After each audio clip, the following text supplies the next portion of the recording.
আলোচনায় অংশগ্রহণ করবেন ঢাকা 11 আসন থেকে নির্বাচিত মাননীয় সদস্য জনাব মোহাম্মদ নাহিদ ইসলাম।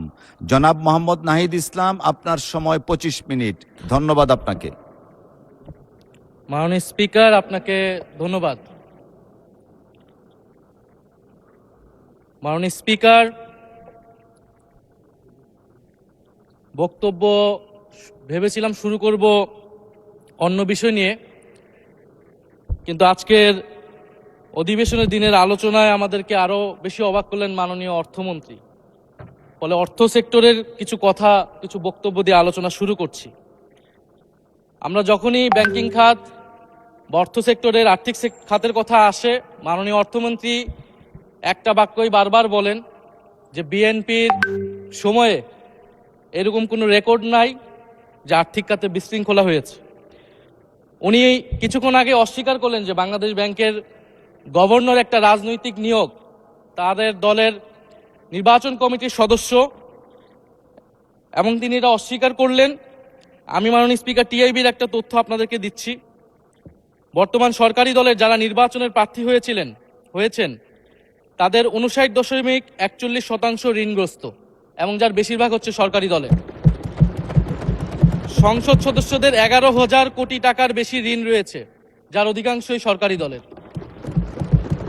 এদের অধিকাংশই ঋণ খেলাপি ছিলেন, নির্বাচনের আগে কিছু টাকা ঋণ দিয়ে পুনঃতফসিল করে নিয়েছেন।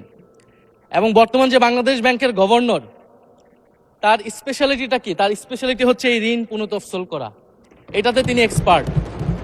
ফলে তাকে বাংলাদেশ ব্যাংকের গভর্নর কেন দেওয়া হয়েছে এটা খুব পরিষ্কার মাননীয় স্পিকার। এই যে হাজার হাজার কোটি টাকার ঋণ, সেই ঋণগুলো যাতে ঋণ পুনঃতফসিল করতে পারে, সেই সুযোগ সুবিধাটা করে দেওয়ার জন্যই বাংলাদেশের ইতিহাসে প্রথমবারের মতো একজন ব্যবসায়ীকে বাংলাদেশ ব্যাংকের গভর্নর দেওয়া হয়েছে।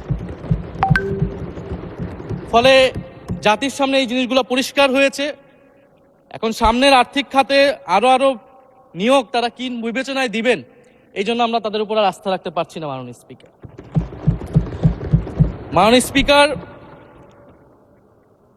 রাষ্ট্রপতির উপর ধন্যবাদ জ্ঞাপন বক্তব্য। রাষ্ট্রপতির বক্তব্য আমি শুনিও নাই, পড়িও নাই, এবং সেই বক্তব্য দেওয়ার সুযোগ করে দেওয়াকে আমরা প্রত্যাখ্যান জানিয়েছিলাম। আমরা খুব স্পষ্টভাবে বলেছিলাম যে এই রাষ্ট্রপতি অপসারণ প্রয়োজন, তাকে গ্রেফতার করা প্রয়োজন। এই রাষ্ট্রপতির আর কোনো অধিকার নেই বঙ্গভবনে থাকার, এইখানে এসে বক্তব্য দেওয়ার। প্রেসিডেন্ট শাহাবুদ্দিন চুপ্পু, তার কিছু কুকীর্তির কথা মাননীয় স্পিকার হাউসের সামনে তুলে ধরছি। তিনি দুদকের কমিশনার ছিলেন। তাকে দুদকের কমিশনারের করা হয়েছিল 3টি অ্যাসাইনমেন্ট দিয়ে। 1 নম্বর হচ্ছে খালেদা জিয়া এবং তারেক রহমানের বিরুদ্ধে দুর্নীতির অভিযোগের শাস্তি নিশ্চিত করা। 2 নম্বর পদ্মা সেতুর দুর্নীতির অভিযোগ থেকে আওয়ামী লীগকে ক্লিন শিট দেওয়া। 3 নম্বর ফখরুদ্দিন মঈনুদ্দিন সরকারের সময় শেখ হাসিনা সহ আওয়ামী লীগ নেতাদের বিরুদ্ধে হওয়া দুর্নীতির মামলাগুলোকে বাতিল করে দেওয়া। এমন একজন ব্যক্তিকে বিএনপি সরকার রাষ্ট্রপতি হিসেবে এখনো মেনে নিচ্ছে মাননীয় স্পিকার। আরেকটি ঘটনা বলি, 2009 সালে শেখ হাসিনার ক্যাঙ্গারু আদালতের নির্দেশে এই শাহাবুদ্দিন চুপ্পুর নেতৃত্বে 3 সদস্যের judicial inquiry commission on minority torture in 2001 করেছিল শেখ হাসিনার ক্যাঙ্গারু কোর্ট।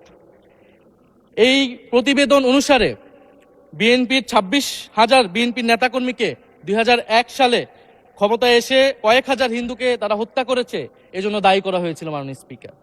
এবং আওয়ামী লীগ এই রিপোর্ট দেশে বিদেশে এই রিপোর্ট ফেরি করে তারা নিজেদের এখানে ক্ষমতায় থাকাটাকে পাকাপোক্ত করেছিল।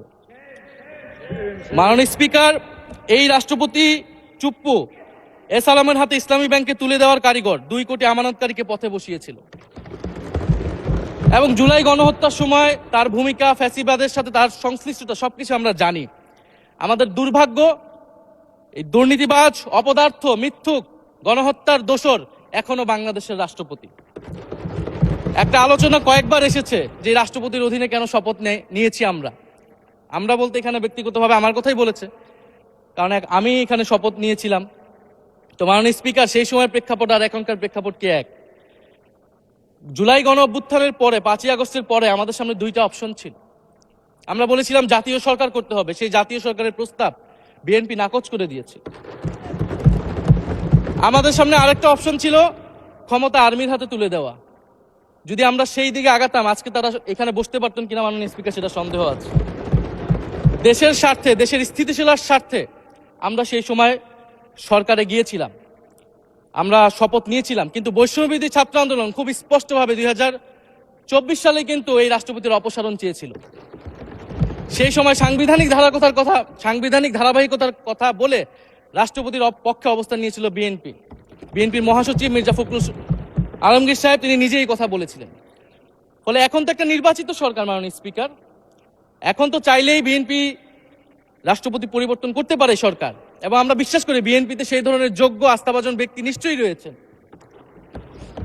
এবং সরকার দলের সদস্যরা অনেকে গৌরবের সাথে বলেছেন যে যেই রাষ্ট্রপতি জিয়াউর রহমানের বিরোধিতা করেছেন সেই রাষ্ট্রপতি এখন জিয়াউর রহমানের প্রশংসা করছে।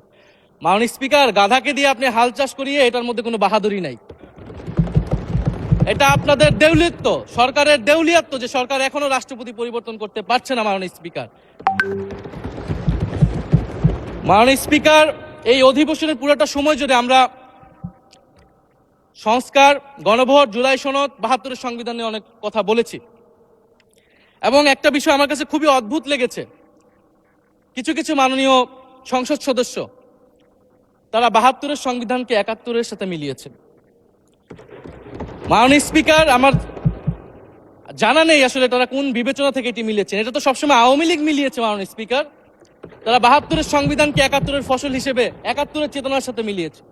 72-এর মূলনীতিকে 71-এর মূলনীতি বলে 71-এর আদর্শ হিসেবে প্রচার করেছেন। আমরা তো সেটার বিরোধিতা করেছি মাননীয় স্পিকার সবসময়, এবং বিএনপির বহু নেতা এটার বিরোধিতা করেছে মাননীয় স্পিকার। 72-এর সংবিধানের ক্রিটিসিজম, সমালোচনা 72 সাল থেকেই বাংলাদেশে শুরু হয়েছিল। গত 16 বছর এই সমালোচনা তৈরি হয়েছিল। 72-এর সংবিধানের সমালোচনা মোটা দাগে 3টি। প্রথমত, এই সংবিধান স্বাধীন বাংলাদেশের নির্বাচিত প্রতিনিধিরা প্রণয়ন করে নাই। আমি সরকারি দলের মাননীয় সংসদ সদস্য ব্যারিস্টার নওশাদ জমির সাহেবের সাথে, ওনার সাথে আমি সহমত পোষণ করে বলতে চাই, একটা স্বাধীন দেশের শাসনতন্ত্র রচনা করার অধিকার, সুযোগ সেই দেশের নির্বাচিত প্রতিনিধিদের হওয়া উচিত। 72-এর সংবিধান রচনা করেছিল যারা 70-এর নির্বাচনে আইয়ুব খানের এলএফের অধীনে যারা নির্বাচিত হয়েছিল পাকিস্তানের শাসনতন্ত্র রচনা করার জন্য মাননীয় স্পিকার। দ্বিতীয়ত, এই 72-এর সংবিধান ইনহেরেন্টলি এটা একটা আনডেমোক্রেটিক কনস্টিটিউশন। একজন ব্যক্তির হাতে সকল ক্ষমতা অর্পণ করা হয়েছিল মাননীয় স্পিকার। সেই সময়ের শেখ মুজিবকে সামনে রেখে এই সংবিধান তৈরি করা হয়েছিল। একজন ব্যক্তির হাতে সংসদের ক্ষমতা, নির্বাহী বিভাগের ক্ষমতা, এমনকি বিচার বিভাগের ক্ষমতাও নানা কায়দা করে তার হাতে তুলে দেওয়া হয়েছিল মাননীয় স্পিকার। ফলে স্বৈরতন্ত্রের বীজ কিন্তু সেই 72-এর সংবিধান থেকে বাংলাদেশে শুরু হয়েছিল। এবং সবচেয়ে ইম্পর্টেন্ট, এই সংবিধান হচ্ছে মুজিববাদী আদর্শ দ্বারা রচিত হয়েছিল মাননীয় স্পিকার। 71-এর আদর্শ কিন্তু 4 নীতি ছিল না মাননীয় স্পিকার। 71-এর আদর্শ ছিল সাম্য, মানবিক মর্যাদা, সামাজিক ন্যায় বিচার। 72-এর সংবিধান এসে বলা হলো জাতীয়তাবাদ, বাঙালি জাতীয়তাবাদ, ধর্মনিরপেক্ষত্ব, গণতন্ত্র এবং সমাজতন্ত্র, এবং এটার বিরুদ্ধে বিদ্রোহ করেছিলেন মেজর জিয়াউর রহমান। মাননীয় স্পিকার, আজকে বিএনপি তার ফান্ডামেন্টাল জায়গা থেকে সরে যাচ্ছে মাননীয় স্পিকার। শুধু জামাত ইসলাম 72-এর বিরোধিতা করেছে বলে কি বিএনপি এখন আওয়ামী লীগের পজিশনে চলে গিয়েছে? আমাদের জানা নেই মাননীয় স্পিকার। 72-এর সংবিধানের বিরোধিতা করেছেন বদরুদ্দিন উমর, 72-এর সংবিধানের বিরোধিতা করেছেন মাওলানা ভাসানী, 72-এর সংবিধানের বিরোধিতা করেছেন কমরেড মুজাফফর আহমেদ, 72-এর সংবিধানের বিরোধিতা শত শত মুক্তিযোদ্ধারা করেছেন মাননীয় স্পিকার। ফলে এই 72-এর সংবিধানকে বাতিল করার একটা সুযোগ আমাদের এসেছিল 1975 সালের সিপাহী জনতার বিপ্লবের মধ্য দিয়ে। জিয়াউর রহমানের এটা একটা ঐতিহাসিক ভুল বলবো মাননীয় স্পিকার, তার প্রতি সম্মান রেখে, যে আমরা সেই সময় সেই অপরচুনিটি মিস করেছি। আমরা একটা গণপরিষদ দিয়ে নতুন সংবিধান করতে পারি না, এবং এই অপরচুনিটি আমরা এই 24-ও মিস করেছি এবং এখনো করতে যাচ্ছি মাননীয় স্পিকার। মাননীয় স্পিকার, 5ই আগস্টের পরে যখন সংস্কারের আলোচনা আসলো, বৈষম্যবিরোধী ছাত্র আন্দোলন তারা তাদের পক্ষ থেকে আমরা বলেছিলাম আমরা নতুন সংবিধান চাই বা সংবিধান পুনর্লিখন চাই। বিএনপি বলেছিল তারা নির্বাচনের মাধ্যমে ক্ষমতায় যেতে চায়। ফলে 5ই আগস্টের পর থেকে রাস্তা দুটি আলাদা হয়ে গেছিল মাননীয় স্পিকার। তখন আমরা একটা মধ্যপন্থায় আসলাম যে আমরা সংস্কারে আসি। সেই জায়গা থেকে সংস্কার কমিশন ঐক্যমত, সেখানে আলোচনা হলো। এখন সাংবিধানিক সংস্কার পরিষদ করার কথা গণভোটে বলা হলো, এখন বিএনপি সেই জায়গা থেকে সরে গিয়েছে। এখন বিএনপি যদি সেই জায়গা থেকে সরে যায়, আমাদেরকে পূর্বের জায়গায় ফেরত যেতে হবে মাননীয় স্পিকার। সংবিধান পুনর্লেখনের দাবি আমাদেরকেও জানাতে হবে, তারা যদি 72-এর পক্ষে এরকম অটল অবস্থানে থাকে। জুলাই সনদ নিয়ে অনেক কথা হয়েছে মাননীয় স্পিকার। জুলাই সনদ, জাতীয় জুলাই সনদ, আমরা যেদিন স্বাক্ষর হয়েছিল, আমরা জাতীয় নাগরিক পার্টি সেদিন স্বাক্ষর অনুষ্ঠানে যাইনি মাননীয় স্পিকার, এবং পরবর্তীতে আমরা স্বাক্ষর করেছি বলা যায় না, আমরা সেখানে আমাদের কমেন্টটা দিয়ে এসেছিলাম মাননীয় স্পিকার। জুলাই জাতীয় সনদ, জুলাই গণ অভ্যুত্থানের পরবর্তীতে এত কষ্টের যে ফসলটাকে, সেইটাকে মাননীয় স্পিকার নোট অফ ডিসেন্ট দিয়ে সেটাকে কলুষিত করে ফেলা হয়েছে। যেদিন জুলাই জাতীয় সনদ স্বাক্ষর হয়, সেদিন জুলাই জাতীয় সনদের মেজর সংস্কারগুলোতেই পাশে একটা নোট লেখা হয়েছে যে কোনো রাজনৈতিক দল বা জোট তাদের নির্বাচনী ইস্তিহার উল্লেখপূর্বক যদি জনগণের ম্যান্ডেট লাভ করে, তাহলে তারা সেই মতো ব্যবস্থা গ্রহণ করতে পারবে। তাহলে যেই দল নির্বাচনে জয়ী হবে, তারা তাদের ইস্তেহার অনুযায়ী সবকিছু করবে মাননীয় স্পিকার। এটার জন্য ঐক্যমতের কোনো প্রয়োজন হয় না। আপনি যদি নির্বাচনে জিতে আপনার ইস্তেহার মতোই সবকিছু করবেন, তাহলে আপনার সাথে আমার কিসের ঐক্যমত, কিসের আলোচনা? এবং সেই নোটগুলো কিভাবে লেখানো হয়েছে, কিভাবে বল প্রয়োগ করে, শক্তি প্রয়োগ করে ঐক্যমত কমিশনকে চাপ দিয়ে লেখানো হয়েছে মাননীয় স্পিকার, এটা ঐক্যমত কমিশনের আমি মনে করি এখন বলার সুযোগ হয়ে এসেছে, সময় এসেছে। ফলে জুলাই জাতীয় সনদ কে আমরা একসেপ্ট সেই সময় করতে পারি নাই, এবং মাননীয় স্বরাষ্ট্রমন্ত্রীর ভাষাকে ধার করে আমি বলতে চাই যে জুলাই জাতীয় সনদ এক অন্তহীন প্রতারণার দলিলে পরিণত করেছে মাননীয় স্পিকার বিএনপি এটাকে। এবং 72-এর সংবিধানকে আওয়ামী লীগ দলীয় ইস্তেহারে পরিণত করেছিল, কলুষিত করেছিল, এবং জুলাই জাতীয় সনদকে বিএনপি কলুষিত করেছে, দলীয় ইস্তেহারে পরিণত করেছে মাননীয় স্পিকার। আপনি বলছেন জুলাই জাতীয় সনদ, তারপরে আপনি দেখাচ্ছেন হচ্ছে আমার দলীয় ইস্তিহার, তাহলে এখানে তো কোনো ঐক্যমতের সুযোগ নাই। এরপরে আসলো গণভোট। গণভোটের আদেশ নিয়ে সমালোচনা আছে, এবং এই সমালোচনা আমরাও করেছি যে রাষ্ট্রপতি এই ধরনের অর্ডার দিতে পারে কিনা। কিন্তু গণভোটটাকে সবাই মেনে একটা কনসেনসাসের ভিত্তিতেই তো আমরা এই গণভোটে সবাই মিলে অংশগ্রহণ করলাম মাননীয় স্পিকার। বিএনপি এবং তৎকালীন বিএনপির বর্তমান মাননীয় প্রধানমন্ত্রী এবং চেয়ারপারসন, তিনি নিজেও সংস্কারের পক্ষে, হ্যাঁ পক্ষে ভোটে প্রচারণা করেছেন। ফলে আপনাদের ইলেকশনের আগে এটা পরিষ্কার করা প্রয়োজন ছিল যে এই গণভোট আপনারা মানেন না, এই গণভোটে হ্যাঁ বা না জিতুক এটার সাথে আপনাদের কোনো সম্পর্ক নাই। ওনারা কিন্তু মাননীয় স্পিকার সেটা করেননি। ফলে জুলাই গণভোট এটা রাজনৈতিক সিদ্ধান্ত এবং গণরায়। মাননীয় স্বরাষ্ট্রমন্ত্রী তিনি নিজেই সেই সময় বলেছেন যে গণরায় হচ্ছে সার্বভৌম ক্ষমতা, জনগণের রায় আসলে সেটা সকলেই মেনে নিতে বাধ্য হবে, এমনকি যদি সেটার বিরুদ্ধেও কেউ বিজয়ী হয় তারাও সেটা মেনে নিতে বাধ্য হবে। ফলে আমরা মনে করি যে এই গণভোট অনুসারে যে সাংবিধানিক সংস্কার পরিষদ, অতি দ্রুত সময়ের মধ্যে সাংবিধানিক সংস্কার পরিষদ গঠন করা উচিত, এর সুরাহা করা উচিত। আমরা তো মাননীয় স্পিকার অনেক দূর সরে এসেছি, নতুন সংবিধানের জায়গা থেকে সরে আসতে আসতে আমরা কোথায় আসলাম? আমরা খুবই সামান্য কিছু দাবি এখানে এসেছে, জুলাই জাতীয় সনদ বা গণভোট যেটাই বলেন না কেন, যে একটা উচ্চকক্ষ হবে ভোটের অনুপাতে, তত্ত্বাবধায়ক সরকার হবে। এই তত্ত্বাবধায়ক সরকার নিয়েই তো এত ঝামেলা, গত 16 বছরের এত আন্দোলন। কিভাবে নিয়োগ হবে, এই নিয়োগটা আমাদেরকে জানতে হবে মাননীয় স্পিকার। নির্বাচন কমিশনার এবং সাংবিধানিক প্রতিষ্ঠানগুলোতে কিভাবে নিয়োগ হবে, একটা নির্দলীয় এবং গ্রহণযোগ্য নিয়োগ আমরা কিভাবে করতে পারি, যেটা দেশকে বিভাজিত করবে না, বিরোধী দলের উপরে বিরোধী দলের অধিকার ক্ষুণ্ণ করবে না, এবং সবচেয়ে গুরুত্বপূর্ণ বিচার বিভাগ পৃথকীকরণ মাননীয় স্পিকার।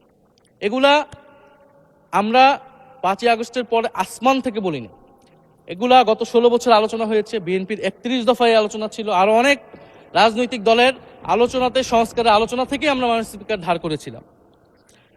হ্যাঁ, বিচার বিভাগ এই মুহূর্তে পৃথকীকরণ বা বিচার বিভাগের স্বাধীনতা নিয়ে কনসার্ন আছে, কারণ আওয়ামী লীগের নিয়োগকৃত অনেক বিচারক মাননীয় স্পিকার এখনো রয়ে গেছে বিচারালয়ে, যারা এই জামিনগুলো করিয়েছে ফ্যাসিস্টদের।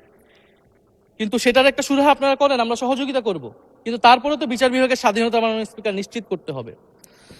গুম এবং মানবাধিকার অধ্যাদেশ বাতিল করলেন, আপনারা বলছেন ভালো আইন নিয়ে আসবেন, তো ভালো আইন যতক্ষণ পর্যন্ত আনতে পারছে না ততক্ষণ পর্যন্ত মাননীয় স্পিকার আপনাদের সমালোচনাটা সহ্য করতে হবে। আপনারা ভালো আইন নিয়ে আসুন, এবং অতি দ্রুত সময়ের মধ্যে নিয়ে আসুন। আমরা দেখি মাননীয় স্পিকার, এই সংসদে এই অধিবেশনে আরেকটি বিষয় বারবার এসেছে, সেটা হচ্ছে মুক্তিযুদ্ধ এবং জুলাই গণ অভ্যুত্থান। মুক্তিযুদ্ধকে মাননীয় স্পিকার আমরা শ্রদ্ধা করি। আমরা মনে করি এই প্রজন্ম যারা জুলাই গণ অভ্যুত্থানে অংশগ্রহণ করেছি, জুলাই গণ অভ্যুত্থানের মধ্য দিয়ে মুক্তিযুদ্ধের নতুন রূপ তৈরি হয়েছে, মুক্তিযুদ্ধের নবায়ন হয়েছে। মাননীয় স্পিকার, ফলে মুক্তিযুদ্ধের সাথে জুলাই গণ অভ্যুত্থানের কোনো সাংঘর্ষিক অবস্থান নেই। আমরা বারবার বলেছি মুক্তিযুদ্ধ, জুলাই গণ অভ্যুত্থান হচ্ছে মুক্তিযুদ্ধেরই আরেকটি ধারাবাহিকতা।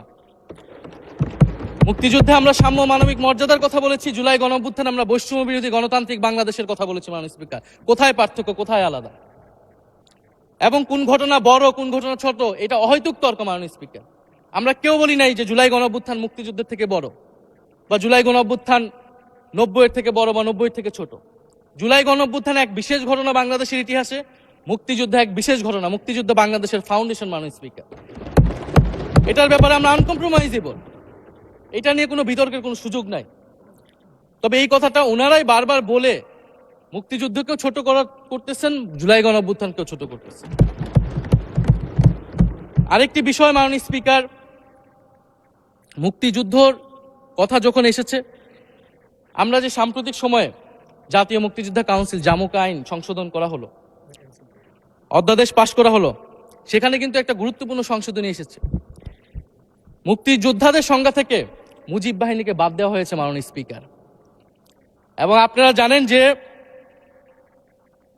এই মুজিব বাহিনী, সেটাকে সংযুক্তির মাধ্যমে হাজার হাজার ছাত্রলীগের নেতাকর্মীকে মুক্তিযোদ্ধা সার্টিফিকেট দেওয়া হয়েছিল। মাননীয় স্পিকার, মুজিব বাহিনীর রোল কি ছিল, এটা আপনারা এখানে যারা অভিজ্ঞ মাননীয় স্পিকার অনেক মুক্তিযোদ্ধা আছেন, তারা ভালো করেই জানেন। মুজিব বাহিনী তৈরি হয়েছিল অন্তর্ঘাত তৈরি করার জন্য। তারা অস্ত্র হাতে দেশে পাকিস্তান বাহিনীর বিরুদ্ধে যুদ্ধ করে নাই। তারা দেশে ঢুকে মুক্তিযুদ্ধের আওয়ামী লীগ বারে অন্য যেই পক্ষগুলো রয়েছে তাদেরকে হত্যা করেছিল। মাননীয় স্পিকার, ফলে মুজিব বাহিনী কিন্তু কোনো মুক্তিযোদ্ধা না বর্তমান আইন অনুসারে। কিন্তু এখানে অনেক মুজিব বাহিনীর কিছু লোক আছেন, তারা নিজেদেরকে মুক্তিযোদ্ধা হিসেবে বারবার জাহির করছে। ফলে আমাদেরকে এই ফারাকটাও করতে হবে। মাননীয় স্পিকার, এবং মুক্তিযুদ্ধের পক্ষ বিপক্ষের রাজনীতি গত 50 বছর ধরে হয়েছে। আমরা এই সমাধান এখনো কেন করতে পারিনি? মাননীয় স্পিকার, এর দায়ভার কে নেবে? বিএনপি কি নেবে না, যারা 29 বছর জামাতের সাথে রাজনীতি করেছে? একটা কথা তো এখন সবাই বলে, সাথে থাকলে সঙ্গী, না থাকলে জঙ্গি। ফলে এটার দায়িত্ব ছিল তো উনাদের, এই রিকনসিলিয়েশন তৈরি করা, এই প্রশ্নের সুরাহা করা। জুলাই গণ অভ্যুত্থানের পরে, স্বাধীনতার 54-55 বছর পরে জাতীয় সংসদে মুক্তিযুদ্ধের পক্ষ আর বিপক্ষ বলে ভাগ থাকবে, এটা তো মাননীয় স্পিকার আমরা প্রত্যাশা করি না, এটা এই প্রজন্ম প্রত্যাশা করে না। আমি মাননীয় স্বরাষ্ট্রমন্ত্রীর সাথে একমত পোষণ করি যে ইতিহাসের এই বিতর্ক আমাদেরকে সমাধান করতে হবে, একপাশে রেখে সামনের দিকে এগিয়ে যেতে হবে, এবং এটা সব পক্ষকে এটার জন্য দায়িত্বশীল ভূমিকা পালন করতে হবে। মুক্তিযুদ্ধ যেমন কোনো দেশের ষড়যন্ত্র না, আবার মুক্তিযুদ্ধের নাম করে এদেশে যে লুটপাট ফ্যাসিবাদ কায়েম হয়েছে, সেটাও আমাদের ভুলা যাবে না। মাননীয় স্পিকার, জুলাই গণ অভ্যুত্থান সকলের অংশগ্রহণে হয়েছিল, এটা আমরা বারবার বলেছি। তবে বিএনপির বিভিন্ন সদস্য তারা তাদের আলোচনায় বারবার বলার চেষ্টা করে যে আমরা ছিলাম না, আমরা তো এভাবে ছিলাম, এভাবে ছিলাম। এটা তো প্রমাণ করার প্রয়োজন নাই। মাননীয় স্পিকার, এটা কেন এত হীনমন্যতা আমাদের এটা বুঝে আসে না। বিএনপি তো অবশ্যই জুলাই গণ অভ্যুত্থানে ছিল, আমাদের সাথেই ছিল, এবং সেই সময়ের একটা উক্তি বিএনপির মহাসচিব মির্জা ফখরুল ইসলাম আলমগীর, উনি বলেছিলেন যে এই আন্দোলনের সাথে আমাদের সম্পর্ক নাই, এটা ছাত্রদের আন্দোলন। তার ওই বক্তব্য সঠিক ছিল। মাননীয় স্পিকার, তার ওই সময়ে কৌশলগত অবস্থান এটাই সঠিক ছিল, উনি ওই সময় এই বক্তব্যই প্রয়োজন ছিল, এটা তো আমাদের কোনো দ্বিমত নাই। মাননীয় স্পিকার, আমাকে ডিজিএফআই, ডিবি, এসবি, বাংলাদেশের হেন কোনো গোয়েন্দা সংস্থা নাই যারা আমাকে ইন্টারগেশন করেছে, টর্চার করেছে, এবং একটা কথা বারবার বলানোর চেষ্টা করেছিল যে এই আন্দোলন বিএনপি জামাতের আন্দোলন, যারা আগুন লাগিয়েছে তারা বিএনপি জামাতের সন্ত্রাসী। এটা একবার তোমরা শুধু বলো।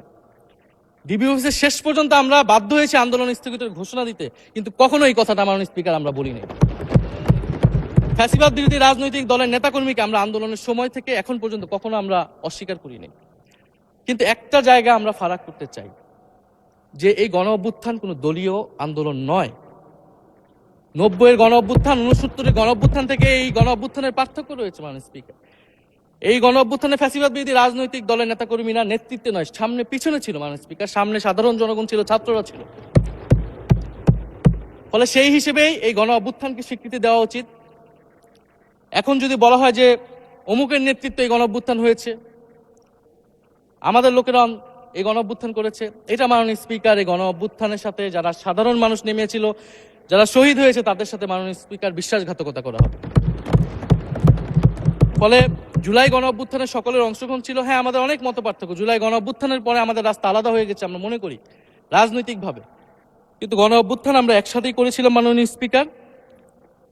এবং আমি দুইটা কোটেশন বলতে চাই মাননীয় স্পিকার। 7ই আগস্টে নয়াপল্টনের সমাবেশে জনাব তারেক রহমান ভার্চুয়ালি যুক্ত হয়ে বলেন, 1971 ছিল স্বাধীনতা অর্জনের আন্দোলন, আর 2024-এর আন্দোলন হলো সেই স্বাধীনতা ও সার্বভৌমত্ব রক্ষার আন্দোলন। এই আন্দোলনে অংশ নেওয়া প্রতিটি ছাত্র জনতা আজ থেকে নতুন দিনের মুক্তিযোদ্ধা।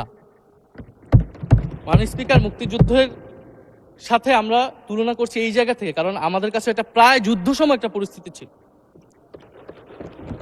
6 আগস্ট বঙ্গভবনে আলোচনা শেষে ব্রিফিংয়ে মির্জা ফখরুল ইসলাম আলমগীর বলেন, ছাত্র জনতা বুকের রক্ত দিয়ে আমাদের নতুন এক সকাল উপহার দিয়েছে, বাংলাদেশ আজ দ্বিতীয়বার স্বাধীন হলো, এই স্বাধীনতা আমাদের রক্ত দিয়ে রক্ষা করতে হবে মাননীয় স্পিকার। আমরাও বলি রক্ত দিয়ে রক্ষা করতে হবে।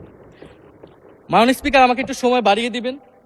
আমি যে সময়টা পেয়েছি এটা বিরোধী দলের কোটা থেকে, আমি আশা করব সরকারি দলের কোটা থেকে আমি আরো 10 মিনিট পাবো মাননীয় স্পিকার। মাননীয় চিফ হুইপ এবং সংসদ নেতা নিশ্চয়ই এটাতে সম্মতি দিবেন। মাননীয় স্পিকার, আমরা ভারত এবং পররাষ্ট্রনীতি নিয়ে কিছু কথা বলতে চাই। এই সরকার আসার পর একটা জিনিস বারবার আছে যে ভারতের সাথে সম্পর্ক উন্নয়ন, এবং মাননীয় পররাষ্ট্র মন্ত্রী যিনি আগের সরকারের নিরাপত্তা উপদেষ্টা, যার পদত্যাগ তৎকালীন বিএনপি চেয়েছিলেন, সেই পররাষ্ট্রমন্ত্রী ভারতে সফর করেছেন প্রথম, এবং তিনি যে বিবৃতি দিয়েছেন সেই বিবৃতিটা আমাদের কাছে স্পষ্ট না। আমরা কোন ভিত্তিতে ভারতের সাথে সম্পর্ক উন্নয়নের কথা বলছি? যেই ভিত্তিতে আওয়ামী লীগ উন্নয়নের কথা বলেছিল, সেই ভিত্তিতে? ভারত বাংলাদেশকে 1971 সালের পর থেকে করদ রাজ্য পরিণত করার জন্য হেন চেষ্টা নেই যে করে নাই মাননীয় স্পিকার। সীমান্তে হত্যাকাণ্ড এখনো হচ্ছে, আমরা নদীর পানি হিস্সা পাচ্ছি না, এবং নতুন করে যেটা হচ্ছে যে বর্ডারে বাংলাদেশি বলে বিভিন্ন মানুষকে পুশ ইন করা হচ্ছে। 2025 সালে 2 মাসে 4000 মানুষকে বাংলাদেশে পুশ ইন করেছে ভারত, ইন্ডিয়ান এক্সপ্রেস অনুযায়ী। মাননীয় স্পিকার, এক ভয়ঙ্কর সংকট সামনের দিনে আমাদের দিকে কিন্তু আসতে যাচ্ছে। এবারে পশ্চিমবঙ্গের ইলেকশন হলো মাননীয় স্পিকার, নির্বাচনের কয়েকদিন আগে ভোটার তালিকা থেকে অন্তত 30 লক্ষ জীবিত ভোটারকে বাদ দেওয়া হয়েছে। এদের অধিকাংশ হচ্ছে মুসলিম এবং মতুয়া সম্প্রদায় মাননীয় স্পিকার। এবং এনআরসি সিএ তারা করেছে, বাংলাভাষী মুসলমানদেরকে তারা বাংলাদেশি বলে বিতাড়িত করছে এবং বাংলাদেশে পুশ ইন করার চেষ্টা করছে। এবং আমাদের যে ভারতের সাথে আগের সংকট রয়েছে, এবং গত 16 বছর যে ফ্যাসিজম ছিল, সেটাকে আঞ্চলিক এবং আন্তর্জাতিকভাবে আওয়ামী লীগকে স্পষ্টভাবে সমর্থন দিয়েছিল ভারত। এবং এখনো জুলাইয়ের গণহত্যাকারী খুনি শেখ হাসিনা, ওসমান হাদির হত্যাকারীরা সবাই ভারত তাদেরকে আশ্রয় দিয়েছে। ফলে ভারতের সাথে এই বিষয়গুলো নিয়ে আমাদের সরকার কি কথা বলেছে, এটা মাননীয় স্পিকার আমরা জানতে চাই। ভারতের সাথে সম্পর্ক আমরা উন্নয়ন করতে চাই, ভারত আমাদের প্রতিবেশী দেশ, কিন্তু মর্যাদার ভিত্তিতে, সাম্যের ভিত্তিতে এই সম্পর্ক হতে হবে মাননীয় স্পিকার। ভারত শুধু আওয়ামী লীগের সাথে সম্পর্ক তৈরি করে এই দেশকে নিয়ন্ত্রণ করার চেষ্টা করছে, সেই দিনকে সে কবর রচনা করতে হবে মাননীয় স্পিকার। ফলে এটা আমরা বুঝতে পারতেছি না ভারত বিএনপির সাথে বা বর্তমান সরকারের সাথে তার সম্পর্কের ভিত্তিটা কি, এবং বর্তমান সরকার আমার এই কথাগুলো যেগুলো আমি বললাম সেগুলো নিয়ে ভারতের সাথে কথা বলেছে কিনা মাননীয় স্পিকার। মাননীয় স্পিকার, দুর্নীতি নিয়ে অনেক কথা হয়, আমি ঋণ খেলাপির পরিসংখ্যানগুলো দিলাম, এবং নির্বাচনের বিধান অনুযায়ী ঋণ খেলাপিকে নির্বাচনে প্রার্থী হতে পারবে না, কিন্তু আমরা দেখলাম নির্বাচনের আগে কিছু টাকা পরিশোধ করে ঋণ পুনঃতফসিল করে তারা সংসদ সদস্য বেশি আসলেন মাননীয় স্পিকার। মাননীয় স্পিকার, আমি কিছু সংখ্যা বলছি। 1700 কোটি টাকা, 765 কোটি টাকা, 679 কোটি টাকা, 621 কোটি টাকা, 201 কোটি টাকা, 182 কোটি টাকা, 97 কোটি টাকা। মাননীয় স্পিকার, এগুলো আমাদের সংসদ সদস্য যারা তাদের ঋণ রয়েছে মাননীয় স্পিকার। এবার আমি নাম বললাম না, কিন্তু পরের সেশনে কিন্তু মাননীয় স্পিকার আমি নাম ধরেই কথা বলবো, এগুলা ফ্যাক্ট, এবং এখনো 2 জন আসতে পারে নাই এই কারণে। এখন দুর্নীতির বিরুদ্ধে তো যুদ্ধ ঘোষণা হয়েছে, এখন এই ঋণগুলো কবে বাংলাদেশের জনগণ ফেরত পাবে, বাংলাদেশের ব্যাংক ফেরত পাবে মাননীয় স্পিকার, এটা আমরা জানতে চাই। মাননীয় স্পিকার যদি সময় একটু বাড়িয়ে দেন। হ্যাঁ, মাননীয় সদস্য, আপনি আবেদন জানিয়েছিলেন, এর মধ্যে ট্রেজারি বেঞ্চের যে চিফ হুইপ আছেন, মাননীয় চিফ হুইপ, উনি আমাকে জানিয়েছেন উনার সময় 20 মিনিট বরাদ্দ ছিল, সেখান থেকে 5 মিনিট উনি কর্তন করে আপনাকে দিয়েছেন। তো আপনি 5 মিনিটের মধ্যে দয়া করে শেষ করবেন। থ্যাংক মাননীয় ইউ। স্পিকার, আর মাননীয় প্রধানমন্ত্রীর থেকে আরো 5 মিনিট আমি রিকোয়েস্ট করছি মাননীয় স্পিকার, আর যদি 5 মিনিটে শেষ করতে পারে আমি শেষ করে দিব, কোনো সমস্যা নেই। মাননীয় স্পিকার, ফলে আমরা দুর্নীতির কথা বলা হচ্ছে, 16 বছরে আওয়ামী লীগের যে দুর্নীতি, সেই দুর্নীতি থেকেও বড় হয়ে গেছে অন্তর্বর্তী সরকারের সময় ছাত্র সমন্বয়করা কি দুর্নীতি করেছে মাননীয় স্পিকার। ছাত্র সমন্বয়করা খুবই খারাপ, তারা মন্ত্রণালয়ে ঘুরেছে, দুর্নীতি করেছে, কিংস পার্টি করেছে। তো মাননীয় স্পিকার, গত আওয়ামী লীগের আমলে 16 বছরের দুর্নীতির বিচার ওনারা কিভাবে করবেন সেইটা মাননীয় স্পিকার ওনাদের বলা উচিত জনগণের সামনে। এবং আরো ভালো হয় যদি 2001 থেকে 6 সাল পর্যন্ত মাননীয় স্পিকার যে দুর্নীতির অভিযোগগুলো এসেছিল সেটারও একটা স্বচ্ছ তদন্ত মাননীয় স্পিকারের বর্তমান সরকার করে। দুর্নীতি কেউ না কেউ তো করেছে, কারা করেছে তাদের নাম বাংলাদেশের জনগণের সামনে উন্মুক্ত করা হোক, কারণ সেটার জন্যই তাদেরকে ভোগান্তি পোহাতে হয়েছে 1/11 ষড়যন্ত্রের মাধ্যমে। বর্তমান প্রধানমন্ত্রী, তাকেও কিন্তু দুর্নীতির মিথ্যা অভিযোগ দিয়ে মাননীয় স্পিকার তার বিরুদ্ধে মামলা করা হয়েছিল। মাননীয় স্পিকার, মাননীয় স্বরাষ্ট্রমন্ত্রীর দৃষ্টি আকর্ষণ করছে, একটু আইন শৃঙ্খলা নিয়ে কথা বলি। 2 মাসে বিএনপির হাতে খুন হয়েছে 31 জন, ধর্ষণের ঘটনা ঘটেছে 14টি, বিএনপির চাঁদাবাজির খবর এসেছে 83টি, হামলার ঘটনা এসেছে 154টি। এর একটিতেও সরকার কার্যকর কোনো ব্যবস্থা গ্রহণ করেনি।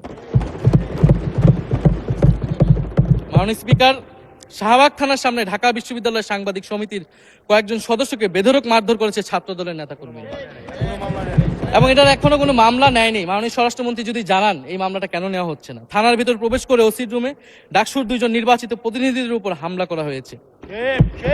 মাননীয় স্পিকার, ঢাকা বিশ্ববিদ্যালয়ের সাংবাদিক সমিতি, মাননীয় স্পিকার আপনি জানেন আপনি ঢাকা বিশ্ববিদ্যালয়ের ছাত্র, মহসিন হলের, আমিও মহসিন হলের ছাত্র। মাননীয় স্পিকার, ঢাকা বিশ্ববিদ্যালয়ের সাংবাদিক সমিতির একটা বড় ভূমিকা আছে বাংলাদেশের গণতান্ত্রিক আন্দোলনগুলোতে, আমাদের বিশ্ববিদ্যালয়ের গণতান্ত্রিক আন্দোলনগুলোতে। মাননীয় স্পিকার, মাজার হামলা নিয়ে কিছু কথা বলতে চাই। এই সরকারের আমলেও আমরা দেখলাম যে কুষ্টিয়ায় মাজারে হামলা করে একজনকে হত্যা করা হয়েছে। মাননীয় স্পিকার, আমরা নিন্দা এবং প্রতিবাদ জানাই। আমরা কোনো ধর্মীয় বিতর্কে ঢুকবো না, সেটা নিয়ে আমাদের আলেম ওলামাগণ ব্যাখ্যা করবেন, কিন্তু আমরা রুল অফ ল নিয়ে কথা বলতে চাই। মাননীয় স্পিকার, এই ধরনের ঘটনা কোনোভাবেই গ্রহণযোগ্য হতে পারে না, এবং অন্তর্বর্তী সরকারের সময় এই ধরনের ঘটনা অনেক ঘটেছে, আমরা তারও নিন্দা জানাই, এবং সকল ঘটনার তদন্ত এবং বিচার হওয়া উচিত মাননীয় স্পিকার এই সময়ের মধ্যে। মাননীয় স্পিকার, জঙ্গিবাদ নিয়ে নতুন করে কথা আসছে, সরকারের প্রতি অনুরোধ থাকবে আপনারা একটু সমন্বয় করে বক্তব্য দিন। স্বরাষ্ট্রমন্ত্রী বলছেন জঙ্গিবাদ নেই, আবার মাননীয় প্রধানমন্ত্রীর উপদেষ্টা বলছেন জঙ্গিবাদ আছে, জঙ্গি আছে। তো ওনাদের বক্তব্যটা পরিষ্কার হলে আমরাও এই বিষয়ে আমাদের অবস্থান বা বক্তব্যটা পরিষ্কার করতে পারবো। তবে একটা জিনিস, যে জঙ্গিবাদের বিরুদ্ধে আমাদের জিরো টলারেন্স মাননীয় স্পিকার, এটা বাংলাদেশের সিকিউরিটি প্রশ্ন, এবং এটা সরকার এককভাবে ডিল করতে পারবে না, এটা জাতীয় ঐক্য লাগবে, এবং সরকারকে আমরা সর্বাত্মকভাবে সহযোগিতা করবো এই বিষয়ে। তবে বিগত আমলের মতো এবং ওয়ারেন্ট টেররের প্রজেক্ট হিসেবে যাতে বাংলাদেশে কোনো জঙ্গিবাদের নাটক না হয় মাননীয় স্পিকার, এটাও আমাদের মাথায় রাখবে। মাননীয় স্পিকার, আমাদের দেশের প্রধান একটা জনগোষ্ঠী হচ্ছে কৃষক, আমরা সবাই কৃষক পরিবারের সন্তান। সরকার কৃষি কার্ড দিচ্ছে, এটা সরকারকে সাধুবাদ জানাই। তবে সরকার গত বছরের যে দামে কৃষক থেকে ধান এবং চাল কিনেছে, এই বছর ঠিক একই দামে কৃষক থেকে ধান কিনছে, এটার ফলে কৃষকদের কিন্তু মাননীয় স্পিকার লোকসান হচ্ছে। ডিজেলের দাম বৃদ্ধি হয়েছে, সেচ খরচ, সার, বীজ, শ্রমিক মজুরি সব মিলিয়ে মাননীয় স্পিকার বোরো মৌসুমে ধানের উৎপাদন খরচ উল্লেখযোগ্যভাবে বেড়েছে। একদিকে কৃষি কার্ড দিবেন, আরেকদিকে ধানের ন্যায্য মূল্য আপনারা কৃষককে দিবেন না, এটা মাননীয় স্পিকার কোনো সমাধান বলে আমরা মনে করি না। মাননীয় স্পিকার, আমরা জুলাই গণহত্যার বিচার নিয়ে মাননীয় আইনমন্ত্রীকে এখন পর্যন্ত কোনো ব্রিফিং মাননীয় সংসদে করতে শুনি নাই, হয়তো আমার মিস হয়ে যেতে পারে। আমরা আশা করব উনি প্রতি অধিবেশনে সংসদে এবং সংসদের বাইরে আমাদের ট্রাইব্যুনালের চিফ প্রসিকিউটর আছেন, মাননীয় আইনমন্ত্রীর থেকেও আমরা জুলাই গণহত্যার বিচার প্রক্রিয়া কতটুকু আগাচ্ছে, কিভাবে আগাচ্ছে, এটা নিয়ে আমরা স্বচ্ছ বক্তব্য ওনাদের কাছ থেকে, সরকারের কাছ থেকে মাননীয় স্পিকার আশা করি। আমরা আশা করি মাননীয় স্পিকার যে জুলাই যারা শহীদ হয়েছিলেন, শহীদ পরিবারদের যে সকল সুযোগ সুবিধা দেওয়া হয়েছিল অন্তর্বর্তী সরকার থেকে, সেই সব কিছু অব্যাহত থাকবে এবং বর্তমান সরকার সেটা আরো বৃদ্ধি করবে মাননীয় স্পিকার, শহীদ পরিবার এবং আহত যোদ্ধাদের জন্য। মাননীয় স্পিকার, আর 2 মিনিট যদি বৃদ্ধি করতেন আমি শেষ করে দিব। 2 মিনিট। জি, 2 মিনিট বৃদ্ধি করা হলো। মাননীয় স্পিকার, আমরা এই জুলাই গণ অভ্যুত্থানে এই প্রজন্ম কর্মসংস্থানের বড় একটা দাবি নিয়ে কিন্তু মাননীয় স্পিকার চাকরির আন্দোলন থেকে আন্দোলনটা শুরু হয়েছিল। ফলে আমরা আশা করব এই সরকারের সময় কর্মসংস্থানের সুরাহা হবে এবং সেটার জন্য আর্থিক খাতে দুর্নীতি বন্ধ করতে হবে, বিনিয়োগ আনতে হবে এবং চাকরিতে স্বজনপ্রীতি, দুর্নীতি এগুলা একদম বন্ধ করতে হবে মাননীয় স্পিকার, সরকারি চাকরিতে বিশেষত।